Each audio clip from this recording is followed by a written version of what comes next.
Hello everybody, we are back on the bank with Frank, and today we're going to be talking about another rig that Frank was involved with many years ago, and that's the short rig, or as it's known today, the Chod Rig. So join us in a minute and we'll speak to Frank.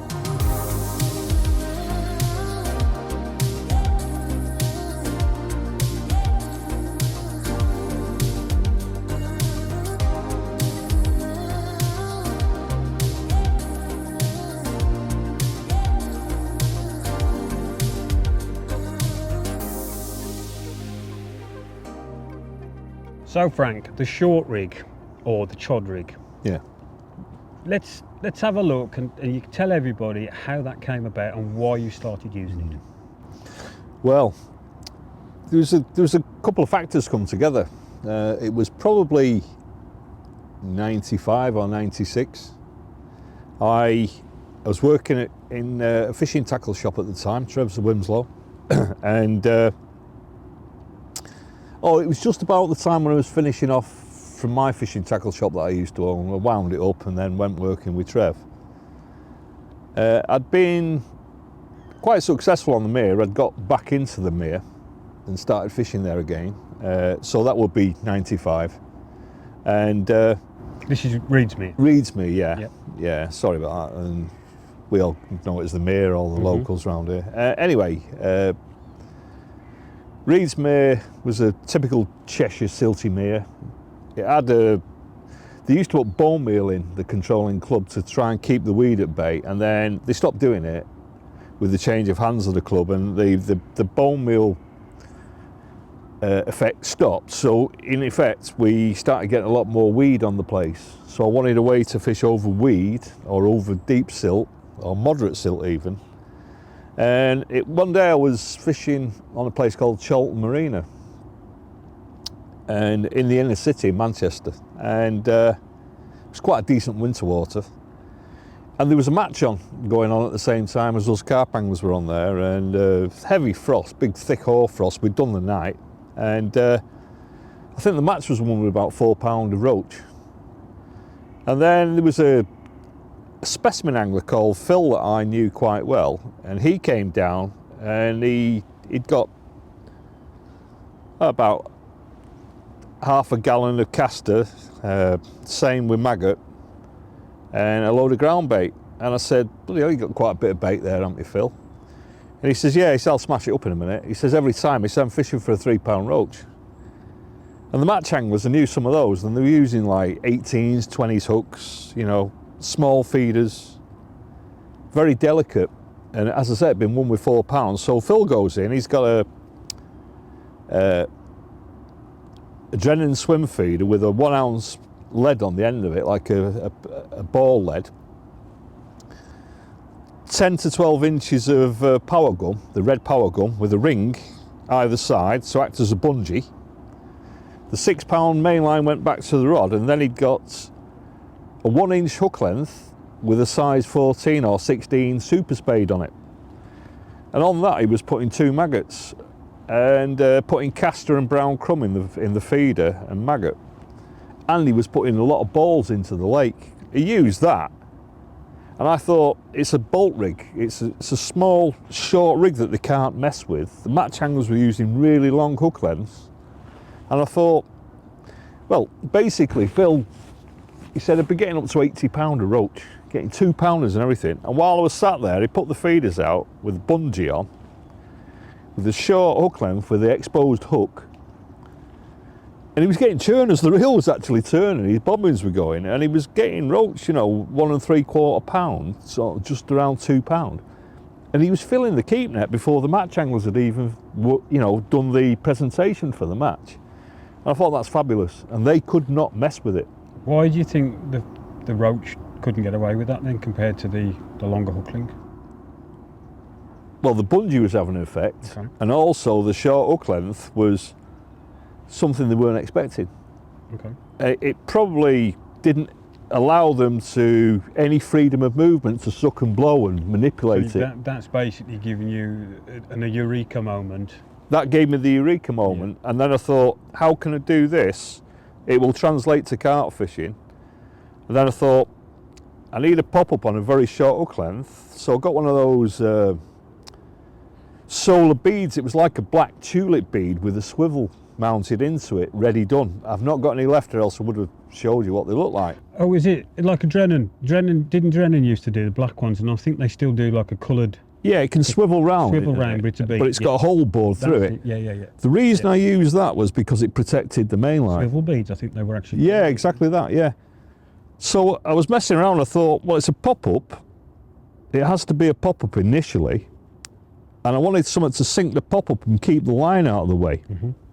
So then I thought of lead core. So I got the lead core. The actual swivel bead was moving too freely on the lead core. I was using that Kaplunk, the 40-pound trolling lead core at the time. So I got a piece of clear shrink tube, shrunk that onto the lead core, and did a 6mm rubber bead either side of the swivel bead with the hook length on. On the hook length, I made a small loop, so it was like a hinge stiff rig. So it could keel over. If the fish sucked at it, it could still spin round and move. There was a 360 movement as well as the swivel. And I'll never forget it. I took it out and I tried it on Shakely Mere, and it was electrifying. Honestly, it was like a standard go-to rig at the time was I was using Maruta Kinnaroos and owner hook spade ends. I had the multi-strand on a combi link with, you know, I'd have a stiff boom on it with multi-strand at the end, and that was pretty effective. But the short rig, as I called it, completely and utterly kicked it into touch. It was just like a different level. So I didn't only use it for silt, I used it over weed. I was messing around with the size of leads to use with it. I was also trying it so that it was like a flying back lead, so it would go up the lead core on longer lengths of lead core. Well, I noticed that you when I became aware of it, you would put 2 beads on and set it in position. Yeah, I found that by far the best. If I put the 2 6mm beads that were safe, they'd pull over if it was touched. Yeah. That was easily the best, because if you did it so it could fly back up the lead core, the fish seemed to be able to move and do all sorts with it, and it went against the grain. That little bit of friction by the beads would be enough to hook the fish. Yeah, the main thing I did was, because if you've only got 1 bead at the top and fish swim towards your lead, there's a load of slack there that they can mess with. Yeah.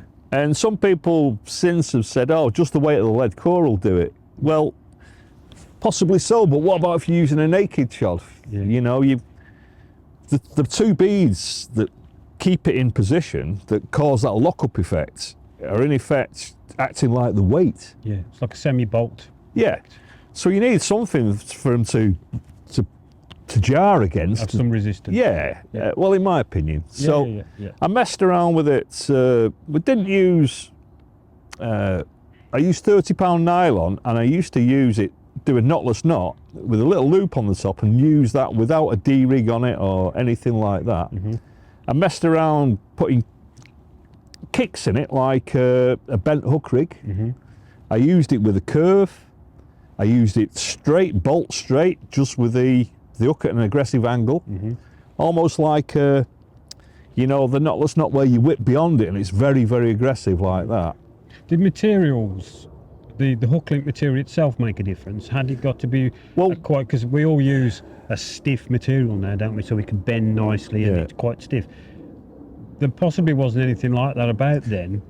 There was fluorocarbons. I know there was amnesia, wasn't there? Yeah, well, I used the clear amnesia and the black amnesia, but I found that I found some stiff sea line that was very much like what became the Drennan stiff link and stuff like that. Yeah.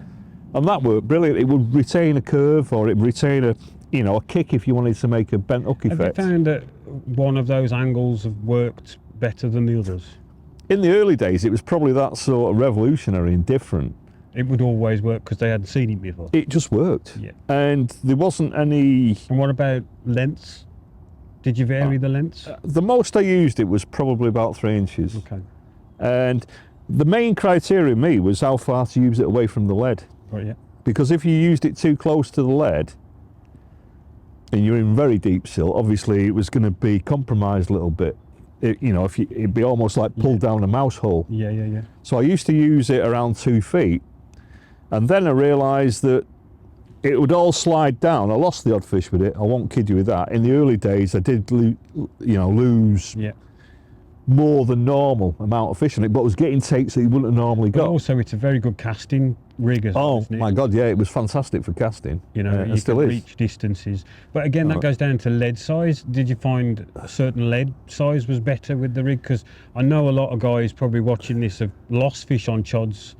And I know a few that have decided not to use chods because they lose too many fish. Have they thought of any ways that a lighter lead or a drop-off lead system or a different way of trying to eliminate? Yeah, well, what I did was rather than have it, the only time I lost fish was I noticed the lead was seesawing up and down during the fight. Okay. The minute you sort of slackened off a bit. Oh, your hook link's going up and down. Yeah, it was seesawing up and down, and that could work the hook length loose. Okay. Yeah. So what I did, I started using a bomb length. Yeah. So I'd have the bomb on the end. Yeah. I'd have another piece of lead core if it was a naked chod, just nylon. Yeah. It's like a paternoster. Yeah, just like a paternoster. Yeah. And then obviously, when the hook length slides down, you can predetermine how far away you want the lead to be. Lower. The lead's not near the fish's mouth. Yeah. Yeah. And head. Yeah. That seemed to eliminate any problems. Yeah. And but I remember probably the more mature carp angler out there will remember the old Carp Society regional shows that used to do the winter shows, not the one show that we used to do at Sandown and so on. It's the one regional shows, and you came to. I'm sure somebody will correct me on this, but I'm sure it's Erdington Rugby Club. Yeah, it was. In Birmingham. Old Baz Griffiths did that. Baz Griffiths, bless him, set it up, and you did a slideshow there about that. Yeah. And I remember it well because me and my mates would be sitting there thinking, we've got to try this. It's the first time we saw it, and it's completely different to what we were used to. Yeah. And I remember that, I think we all went for Chinese, I think that night. But We did. I actually went to Stow Pool in Lichfield the following day and caught a fish that I was after, this two-tone mirror, using that rig. So that got me literally hooked on that rig, and I'm always using it still. Well, as a fixed bead one, not a fixed, but those two beads. Semi-fixed, I always try and set it. Well, there's a couple of issues there. When was that though? 90? 96, 97. Something like that. Yeah. Well, here's to answer go back to one of the questions you're asking. Did I mess with different lead sizes? Yeah, I actually was fishing at long range a lot, so I used 5-ounce leads. And then I went all the way down to, if you're on stealth mode, I was using, if I was fishing weed, I was using the trilobes that I've always recommended for fishing on silt and weed. Makes no noise hardly when it goes in, very stealthy. Yeah. I didn't used to use anything less than 2 ounces because I wanted that effect still. Yeah. You know, I know people use small leads on them now, fishing over weed, and that fine. If it's working for you, great. Yeah. But I used it with a method on the end as well. So instead of a lead, I had a method feeder with a ball and method on it. Yeah. And that worked brilliant. Yeah. Because obviously the hook length, you've got the ball of attraction with the hook length. That goes back to that original idea from that match angler that with his little inline maggot feeder. Yeah. And that's a similar. Oh mate, yeah. Well, because there's a lot of things that you can learn from specimen anglers and match anglers, and you can tweak and do, as we've been talking about. Absolutely, it's a huge crossover. Yeah.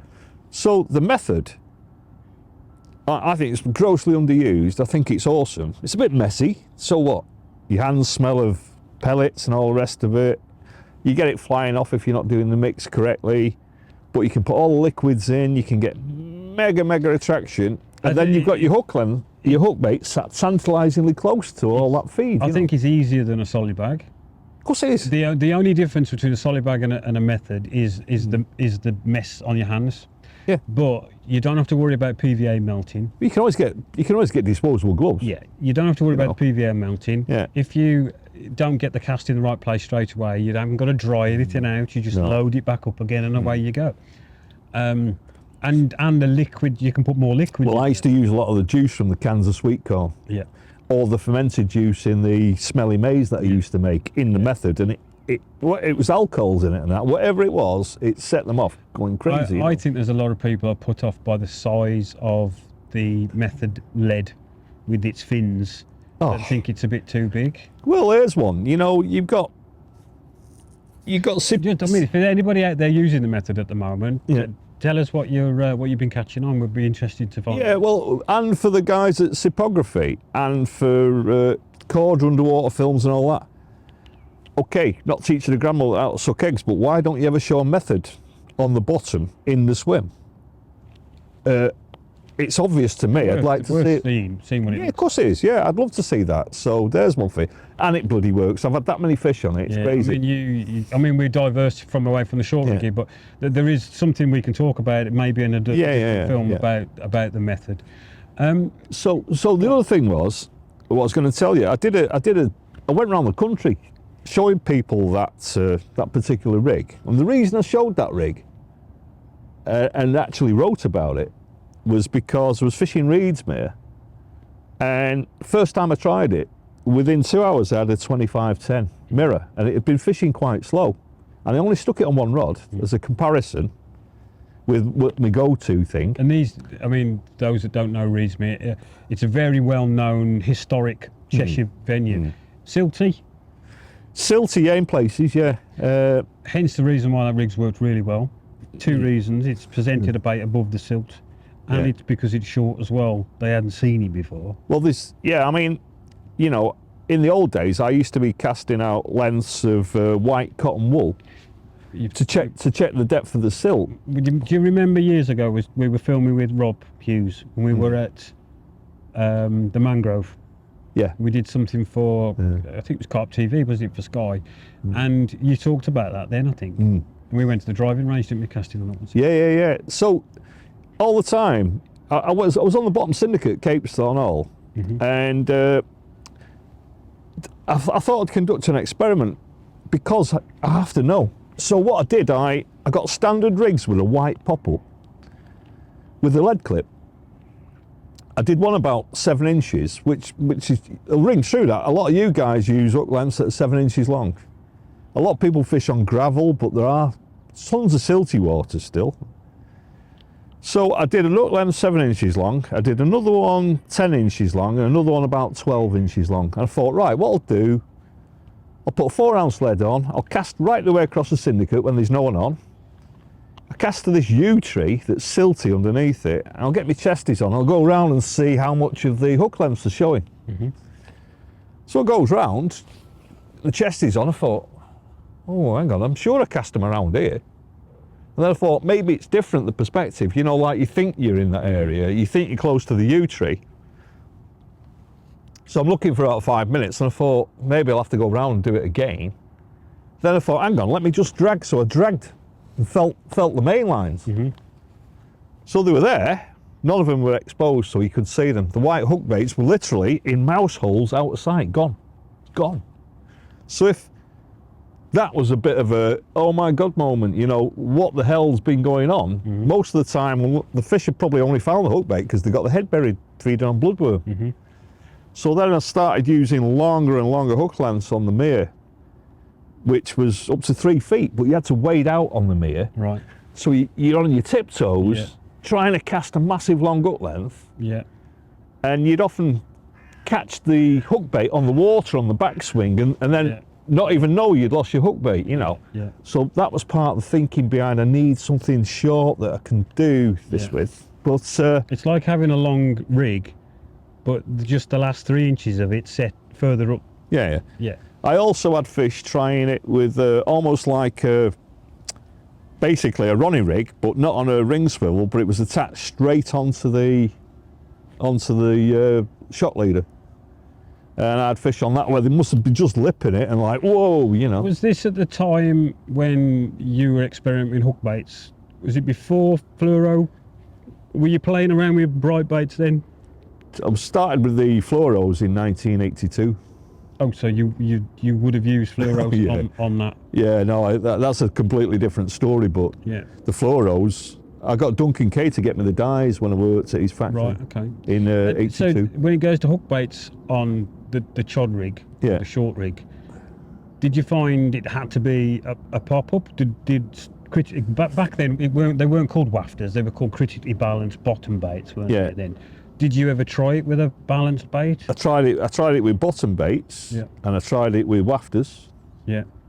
The wafters have just had a small cork ball or piece of cork inside, or polystyrene. Yeah. In the day we used to use cubes of polystyrene, Yeah. packaging stuff, you know. Yeah. Yeah, I tried it with all those, and I caught with all of those, but again, because of the silt situation or the weed, everything you need to know is revealed by casting down into clear water and going and looking. Right. You can't beat your set of eyes for. No. I always say to people, if there's any doubt, check it in the edge or check it in strata and get your chesties on and go and have a look. Yeah. You know, you can get those buckets that they're not only for using from a boat, you know, you can use them in your chesties and go over and have a look at what your rig looks like on the bottom, or how the bag's broke up, or how it's all presented. And some of these rigs you see now are too cluttered. There's too much. With people go mad on stiff booms, used in the wrong context, the stiff boom can sit up like a dog's doodah on the bottom, you know. And so before we end, is there any final thoughts now to anybody that's using a chod, how to set it up to your standard? Well, there's so many YouTube films out there where people go into it chapter and verse, and there's, you know, it's all been said and done. But I would say putting some food out with the chod is definitely worth doing. So boilie hook bait over boilies, or would you fish a boilie over a particle? Any Would combination. you fish a pop-up over the top of particle? What I tend to do is I will use particles on a chod. Okay. Now, As a hook bait? as a hook bait. So you did like a popped up tiger Yep. over... Well, what I've done is that I use the Enterprise plastic tigers that are buoyant, Yeah. and then feed with tigers, but I'll quite often have a real tiger and an artificial one. Okay. Obviously, again, checking it in the edge to make sure it pops up. But here's the catch: it doesn't have to pop up, because they're feeding anyhow. They'll suck it up on a wafter. So you're happy with a bottom bait chod? Yeah. A BBC? Yeah. As equally... Or a as balanced. And it all depends what you're fishing over, what substrate you're fishing over. If it's a clear spot, you'd probably want it more... Well, if it's, let me put it this way, if it's weed or silt and it's a wafter or a bottom bait, Yeah. I put 2 pieces of dissolving PVA foam on Yeah. to make sure it's protected, and it gives it that little bit of lift when it sits and settles. And then if you're going to put some, I mean, what a lot of people don't think of is, you know, fluoros have been hammered to death, and bright baits, and even boilies. Sometimes you have to get away from a boilie. What I would say is the rig's super effective. There's nothing wrong with using pop-up corn, you know, and I'll get really buoyant foam and then tip it with a piece of the plastic maize or the foam, or you can put 1 piece of real maize on, but you have that wedge of buoyant foam underneath and it'll lift it. But nobody thinks of using a particle on a chod rig. And I remember on Reedsmere in the old days, I know I keep harping back on about Reedsmere, but I learnt a lot there from the experimentations and stuff. It was dead slow using the singles. Everybody had got on it, so there was fluoros flying everywhere. So I decided to try tiger nut on a single hook bait. In 42 acres, 2 rods with tiger nuts on, just in a single, bang, it worked. And it was one of the most successful hook baits, and I kept it quiet and just kept going and going. And that's just in 42 acres, 2 tiger nuts set out there. No feed, but it was in a sanctuary area where the fish felt like they were safe. And you were one of the only guys that probably can cast to that. No, there's other guys at the time, they'd got all the gear and they were hitting it. It wasn't that extreme. So what it did was, you know, it's like, oh, not that again, it's dangerous, but a tiger sat there in a place where they've probably scoured the bottom and been rooting out everything. It's like, oh, it's safe. And tigers will always work where, you know, boilies have been hammered and abused, and there's other baits as well that'll work well.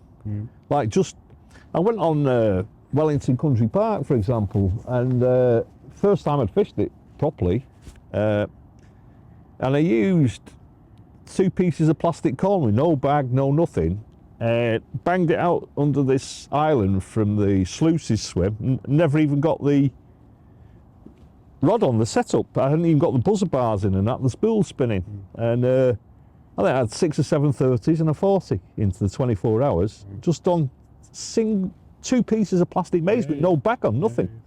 And, you know, something that they're not expecting in the right part of the swim, as opposed to, you know, a load of boilie all the time. I mean, don't get me wrong, I use boilies still a lot, but sometimes the chod rig coupled with that kind of that's setup. why early spring a lot of people switch to chods, because a single bait in the right spot, it's presented nicely, and the fish can't resist it, can they? You know. No. Well, how many people have you ever seen using anything but I think boilies? That could be the final bit to the video. How many people out there watching this have used tiger nut or fake corn on a chod rig? Put it in the comments, let us know.